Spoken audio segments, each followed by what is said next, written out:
Pregnancy అందాలి లేదా అందింది మంచిగా ఆగాలి అంటే గర్భాశయ పొర ఎండోమెట్రియల్ థిక్నెస్ మంచిగా ఉండడం అనేది చాలా ఇంపార్టెంట్ అన్నమాట. ఎండోమెట్రియల్ థిక్నెస్ దేని మీద డిపెండ్ అయి ఉంటుంది? యూజువల్గా ఈస్ట్రోజన్ మీద, మంచి బ్లడ్ సప్లై ఉందా లేదా, ఇన్ఫెక్షన్ కారణాలు ఉన్నప్పుడు ఈ ఎండోమెట్రియల్ థిక్నెస్ వ్యారీ అవుతా ఉంటుంది. ఎండోమెట్రియల్ థిక్నెస్ అంటే యూజువల్ గా గర్భసంచి పొరలోనే బేబీ వచ్చి ఆగుతుంది. ఎండోమెట్రియం అనేది అది థిక్ గా బ్లడ్ రిచ్ ఉంటే బేబీ ఆ రక్తాన్ని తీసుకొని ఎక్కువ ఆగుతుంది అనమాట.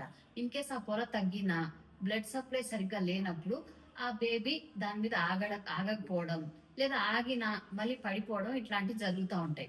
సో ఎండోమెట్రియల్ థిక్నెస్ లేదా గర్భాశయ పొర పెంచుకోవడానికి ఏం చేయొచ్చు?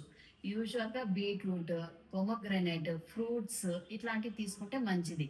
మంచి నిద్ర, స్ట్రెస్ తగ్గించుకోవడం, యోగా, ఎక్సర్సైజ్ ఇవి చేస్తే స్ట్రెస్ లెవెల్స్ తగ్గిపోయి ఈస్ట్రోజన్ హార్మోన్స్ లేకపోతే ఎండోమెట్రియం థిక్నెస్ పెంచే హార్మోన్స్ ఎక్కువ పెరుగుతాయి అన్నమాట. మెడిసిన్స్ ఏం వాడొచ్చు అంటే ఈస్ట్రోజన్ టాబ్లెట్స్ దొరుకుతాయి, ఆస్పిరిన్ టాబ్లెట్స్ దొరుకుతాయి, ఈవెన్ పిఆర్పి ట్రీట్మెంట్ కూడా ఉంది. అది ఒకవేళ తగ్గితే దానికి ట్రీట్మెంట్ ఉంది.